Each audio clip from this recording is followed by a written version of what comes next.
Hello friends, I hope you all are fine. Welcome to my channel. इस video में हम section 36 cover करेंगे।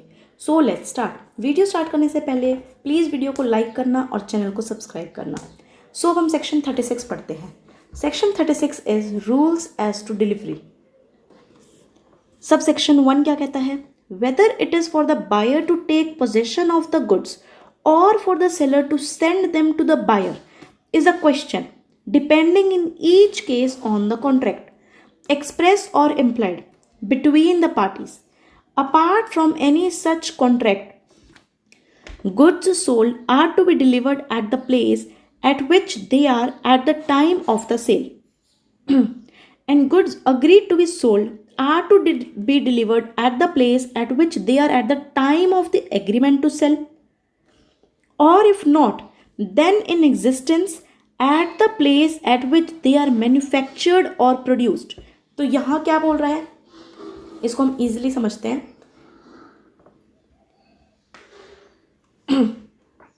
यहाँ क्या बताए हैं इसके रूल्स? ये रूल्स क्या बोल रहा है डिलीवरी के रिगार्डिंग? फर्स्ट में क्या बता रहा है कि कैसे डिलीवर होंगे गुड्स। कि ना, जब बायर को पोजेशन लेना है गुड्स का, तो सेलर क्या है, बायर को गुड्स भेजता है, डिलीवर करता है। बट कह रहे हैं कहाँ डिलीवर करें, कौन सी प्लेस है, हम कहाँ डिलीवर करें, वो बताया है सब सेक्शन 1 में। ठीक है, अब यहाँ पे 3 प्लेसेस बताए हैं कि जब सेलर, फर्स्ट प्लेस कौन सी है, जब सेलर और बायर सेल करते हैं, तो जिस टाइम पे वो सेल करते हैं उस टाइम पे वो बायर क्या है, उसका पोजीशन ले सकता है, डिलीवरी ले सकता है गुड्स की। सपोज बायर पेन लेने गया और सेलर ने उसको हाथों हाथ शॉप पे दे दिया, तो क्या हो गई, सेल हो गई। तो यहाँ डिलीवरी कहाँ हुई है, जहाँ पे शॉप थी, जहाँ पे सेल हुई है, उसी शॉप पे मैंने पेन लिया और मैंने पैसे दे दिए। ये एक डिलीवरी। सेकंड बता रहे हैं इसमें दूसरी डिलीवरी कि जहाँ पे मेरा एग्रीमेंट टू सेल हुआ है, कि मानो कोई कंडीशन फुलफिल होने पे या फ्यूचर टाइम आने पे, वो होता है agreement to cell.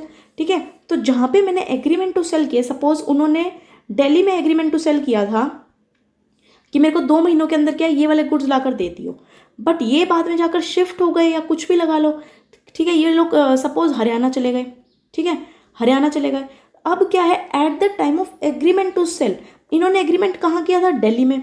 It might be possible कि डिलीवरी वो यहीं पे कर दे, इट माइट बी पॉसिबल वो यहाँ कर दे, वो कहीं पे भी कर सकते हैं। It depends upon the parties.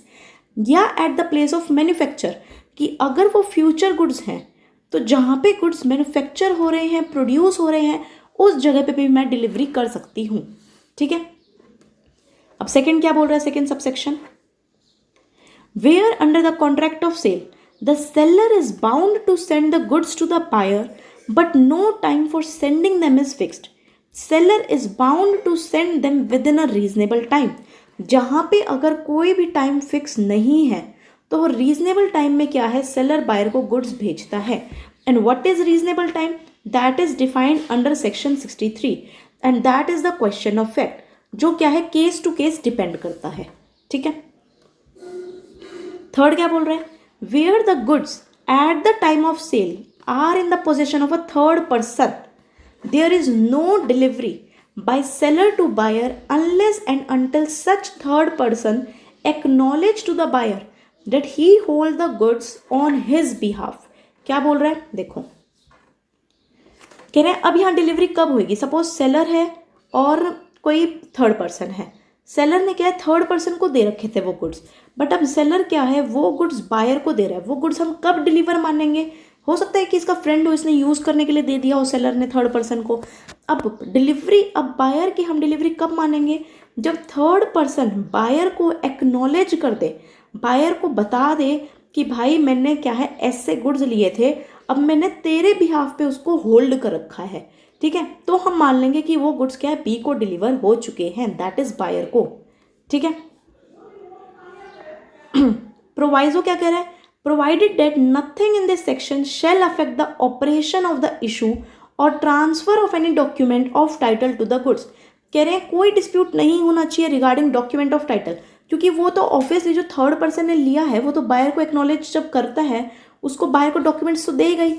ठीक है, फोर्थ, डिमांड और tender of delivery may be treated as ineffectual unless made at a reasonable hour. What is reasonable hour is a question of fact. तो क्या कह रहे हैं कि जो तुम डिमांड कर रहे हो गुड्स की और जो तुम डिलीवरी कर रहे हो, कि डिमांड कौन करता है गुड्स की, बायर, डिलीवरी कौन करता है, सेलर। जो तुम ये डिमांड वगैरह कर रहे हो या डिलीवरी कर रहे हो वो भाई रीजनेबल आर पे करना।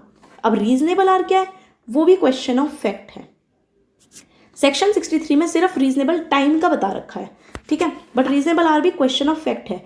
अब ऐसे नहीं है ये रात में 1 बजे फ़ोन करके बोल रहा है कि मेरे को ना अभी गुड्स चाहिए इसी टाइम पे, ठीक है, तो ये क्या है, इनफेक्चुअल माना जाता है। या सेलर बोल रहे हैं रात में 3 बजे फ़ोन करके कि मैंने ना अभी शॉप बढ़ाई है तो क्या नाम है, आपको आपके पास मैं गुड्स भेज दूँ, नहीं, ये वैलिड नहीं होगा, ठीक है।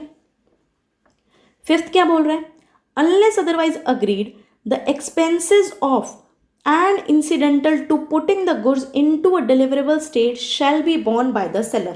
तो ये भी इजी है, क्या बोल रहा है कि जो भी खर्चा है डिलीवरी का कौन बियर करेगा, सेलर बियर करेगा।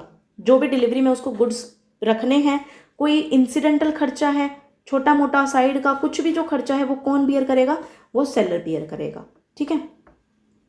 तो ये था सेक्शन 36 जिसमें क्या है, रूल्स बताए थे एज टू डिलीवरी, ठीक है। तो इस वीडियो में इतना ही। नेक्स्ट वीडियो में we will read section 37। I hope आपको समझ आ गया हो। Don't forget to like, share and subscribe my channel to get notification for new videos. Thanks for watching.